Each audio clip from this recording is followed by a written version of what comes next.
Ang misteryosong pagkaubos ng mga sun-breathing user sa Demon Slayer. Ang sun-breathing technique nga ay ang pinakamalakas na breathing sa lahat, sa kadahilanan na ito nga lang ang kaunahan breathing na nagamit ni Yoriichi. At ang sun breathing nga ang pinagmula ng lahat ng breathing technique, katulad nga ng fire breathing, thunder breathing, sounds breathing, mist breathing, water breathing at marami pang iba. Si Yoriichi nga ang father of all breathing technique at siya lang naman ang nagturo sa future swordman na gumamit ng breathing technique. Pero dahil nga sa sobrang hirap matutunan ng sun breathing technique ay dito na nga nagsilabasan ng mga iba't ibang styles ng breathing technique. Ngayon nga ay ating munang alamin kung bakit nga ba alam ng tatay ni Tanjiro ang about sa sun breathing. Ipinakita nga sa manga ang moment nila Yoriichi sa pinakaninuno nila Tanjiro kung saan ay nag-uusap nga ang dalawa na ito.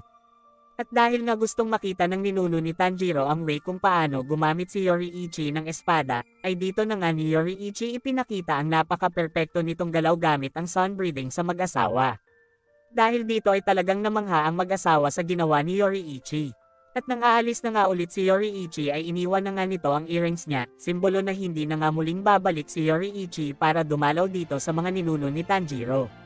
Pero nang aalis na nga dito si Yoriichi ay sinabi nga dito ng ninuno ni Tanjiro na hindi nga daw niya kakalimutan ang ipinakita nito na paggamit ng espada, at nangako nga ito na ipapasa nga daw niya ito hanggang sa huling henerasyon ng kanyang lahi.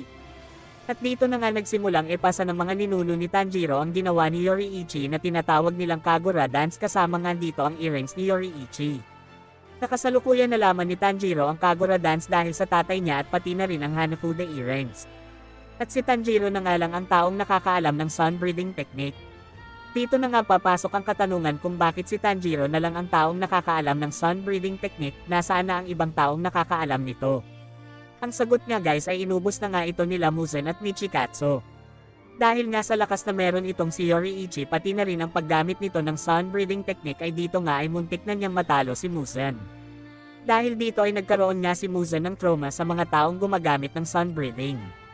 At ang kapatid naman nito si Michikatsu ay muntikan na nga din itong patayin ni Yoriichi kasi naging isang demon na ito, kahit na sobrang tanda na dito ni Yoriichi ay kaya pa nga rin niyang patayin ang isang upper rank demon na si Michikatsu sa 2 atake lang.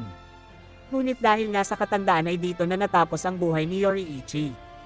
After ng pagkamatay ni Yoriichi ay dito na nga nagsimula sila Muzan na patayin ang mga taong nakakaalam ng sun breathing technique.